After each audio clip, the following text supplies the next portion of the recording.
پاکستان سمیت دنیا کے بیشتر ممالک میں میڈیا کو ریاست کا چوتھا ستون قرار دیا جاتا ہے، لیکن عملی طور پر یہ ستون ہمیشہ کمزور رکھنے کی کوشش کی گئی ہے۔ تاریخ اس بات کی گواہ ہے کہ ریاست اور میڈیا کے تعلقات شاذ و نادر ہی خوشگوار رہے۔ اختلافات اس حد تک بڑھے کئی ممالک میں میڈیا پر پابندیاں لگیں، اخبارات بند کیے گئے، ٹی وی نشریات معطل ہوئیں اور صحافیوں کو نشانہ بنایا گیا۔ پاکستان بھی اس تلخ حقیقت سے مختلف نہیں۔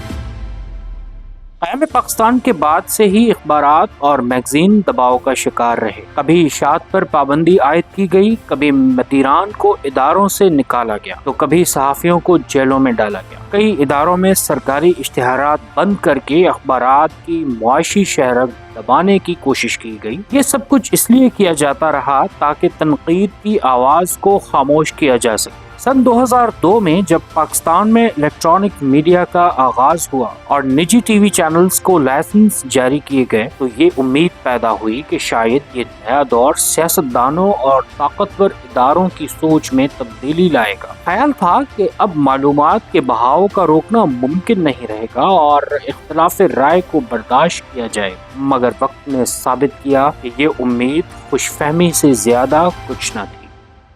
جیسے ہی ٹی وی چینلز اور اخبارات نے حسب معمول سوال اٹھانا اور خبریں شائع کرنا شروع کی، ویسے ہی ریاستی رد عمل بھی وہی پرانا رہا۔ کبھی چینلز کی نشریات بند کی گئیں، کبھی پروگرام آف ایئر ہوتے رہے، کبھی صحافی گرفتار کیے گئے تو کبھی میڈیا مالکان کو مختلف مقدمات اور دباؤ کا سامنا کرنا پڑا۔ اشتہارات کی بندش ایک بار پھر سب سے مؤثر ہتھیار کے طور پر استعمال ہوتی رہی۔ تنقید کو دبانا کبھی بھی کسی مسئلے کا حل نہیں رہا، چاہے وہ مسئلہ سیاسی ہو یا سماجی یا کسی اور نوعیت۔ پاکستان کی عوام نے بارہا دیکھا ہے کہ کس طرح منتخب حکومتیں اور فوجی آمریتیں پریس کو کنٹرول کرنے کی کوشش کرتی رہیں۔ اس دوران کچھ اخبارات اور صحافی دباؤ کے آگے جھک گئے، مگر بہت سے ایسے بھی تھے جنہوں نے مفاد عامہ کو ترجیح دی اور کسی قیمت پر سچ بولنے سے پیچھے نہیں ہٹے۔ ایسے صحافیوں اور اداروں نے جسمانی تشدد، مالی نقصان اور سخت قوانین کا سامنا کیا، مگر اپنے اصولوں سے دستبردار نہ ہوئے۔ ذمہ دار صحافت سے وابستہ لوگ خوبی جانتے تھے کہ وہ عوام کے اعتماد کے امین ہیں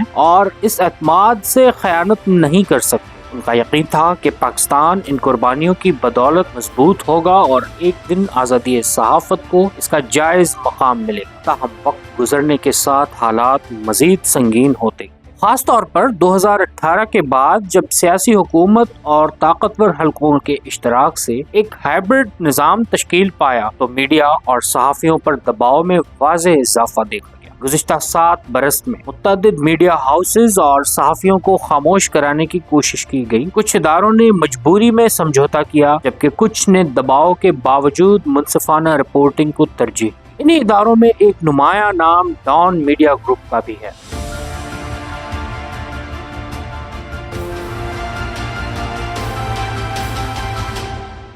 ڈان اخبار کی بنیاد بانی پاکستان قائد اعظم محمد علی جناح نے رکھی۔ یہ اخبار ابتدا ہی سے سچ، تحقیق اور متوازن رپورٹنگ کی علامت رہا ہے۔ اسی وجہ سے ڈان کو مختلف ادوار میں نشانہ بنایا جاتا رہا۔ حکومت، اسٹیبلشمنٹ اور ڈان میڈیا کے تعلقات کبھی بھی ہموار نہیں، مگر یہ تنازع فیک نیوز یا پروپیگنڈا پر نہیں بلکہ حقائق کے سامنے لانے پر رہا۔ جب بھی ڈان نے ریاستی پالیسیوں، سیکیورٹی معاملات یا حکومتی فیصلوں پر سوال اٹھائے، اسے سخت رد عمل کا سامنا کرنا پڑا۔ ڈان اخبار اور ڈان نیوز ٹی وی کو اکثر حکومت اور اسٹیبلشمنٹ ناپسند کرتے رہے، جبکہ اپوزیشن جماعتیں اسے نسبتاً قابل اعتماد ذریعہ سمجھتی ہیں۔ جس بھی جماعت کی حکومت بنی، ڈان میڈیا گروپ کو سرکاری اشتہارات کی بندش کے ذریعے دباؤ میں رکھنے کی روایت برقرار رہی۔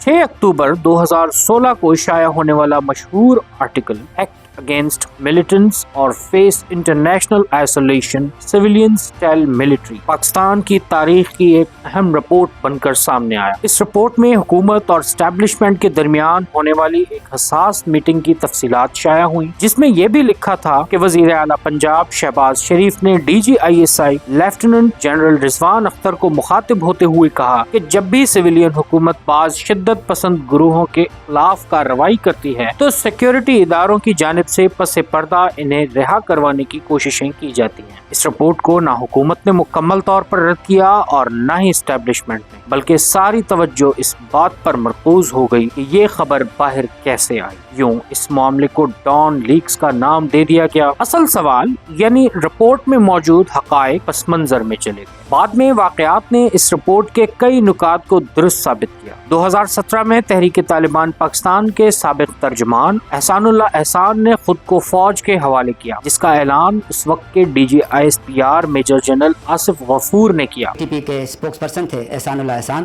انہوں نے اپنے آپ کو سیکورٹی فورسز کے حوالے کر دیا۔ یہ بھی ایک ہماری جو پچھلے 15 سال کی قربانیاں ہیں مناصل قوم، اس کی کامیابی کا ایک انڈیکیٹر ہے۔ بعد ازاں 3 برس بعد یہ خبر سامنے آئی کہ احسان اللہ احسان فوجی تحویل سے فرار ہو چکا ہے، جس کی تصدیق اس وقت کے وزیر داخلہ اعجاز شاہ نے کی۔ احسان اللہ احسان کی یہ خبر آ رہی تھی، اس کے بارے میں آپ کیا کہیں گے؟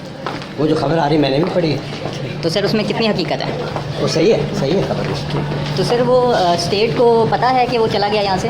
جی سر، تب پتہ چلا ہے، وہ صحیح کہہ رہے ہیں۔ بعد میں DGISPR major general Babar Iftikhar نے غیر ملکی صحافیوں سے گفتگو میں بتایا کہ اس فرار کے ذمہ دار اہلکاروں کے خلاف کارروائی کی جا چکی ہے۔ یہ تمام واقعات اس بحث کو تقویت دیتے رہے کہ ڈان کی رپورٹنگ محض قیاس آرائی نہیں۔ نام نہاد ڈان لیکس کے بعد اخبار کی ترسیل ملک کے مختلف حصوں خصوصاً کنٹونمنٹ کے علاقوں میں روک دی گئی۔ یہ غیر اعلانیہ پابندی آج بھی کئی علاقوں میں جاری ہے۔ اس کے باوجود ڈان نے اپنی پالیسی تبدیل نہیں کی۔ اکتوبر 2024 سے وفاقی حکومت اور پنجاب حکومت کی جانب سے ڈان اخبار کے تمام سرکاری اشتہارات بند کر دیے گئے۔ جب اس اقدام کے باوجود ڈان نے تنقیدی رپورٹنگ جاری رکھی تو ڈان نیوز ٹی وی اور سٹی FM 89 کے اشتہارات بھی بند کر دیے گئے۔ اس اقدام پر ملک بھر کے میڈیا ہاؤسز، اخبارات اور صحافتی تنظیموں نے شدید رد عمل دیا۔ All Pakistan news paper employees confederation نے اس سے میڈیا ملازمین کا معاشی قتل قرار دیا۔ Council of Pakistan news paper editors نے کہا کہ اشتہارات کی بندش ادارے کو مالی طور پر مفلوج کرنے کے مترادف ہے۔ آل پاکستان نیوز پیپر سوسائٹی نے شدید مایوسی کا اظہار کیا۔ پاکستان براڈ کاسٹنگ ایسوسی ایشن نے کہا کہ اشتہارات کو اظہار رائے پر دباؤ کے ہتھیار کے طور پر استعمال کرنا قابل مذمت ہے۔ Pakistan federal union of journalist نے اپنی اسلام آباد ڈکلیریشن میں واضح کیا کہ ڈان کو اس کی پیشہ ورانہ اور تنقیدی صحافت کی سزا دی جا رہی ہے۔ Human rights commission of Pakistan نے بھی اس صورتحال پر تشویش کا اظہار کرتے ہوئے کہا کہ ریاستی اشتہارات کو دباؤ کے ہتھیار کے طور پر استعمال کرنا آزادی صحافت کے لیے خطرناک رجحان ہے۔ سوشل میڈیا پر بھی صحافیوں، سیاسی شخصیات اور عام شہریوں نے ڈان میڈیا گروپ کے ساتھ یکجہتی کا اظہار کیا۔ ڈان کے ایڈیٹر ظفر عباس نے 2 ٹوک الفاظ میں لکھا کہ ہم کبھی ہتھیار نہیں ڈالیں گے۔ PTI کے سینیٹر علی ظفر نے کہا کہ سچ بولنے کی سزا دینا زیادتی ہے۔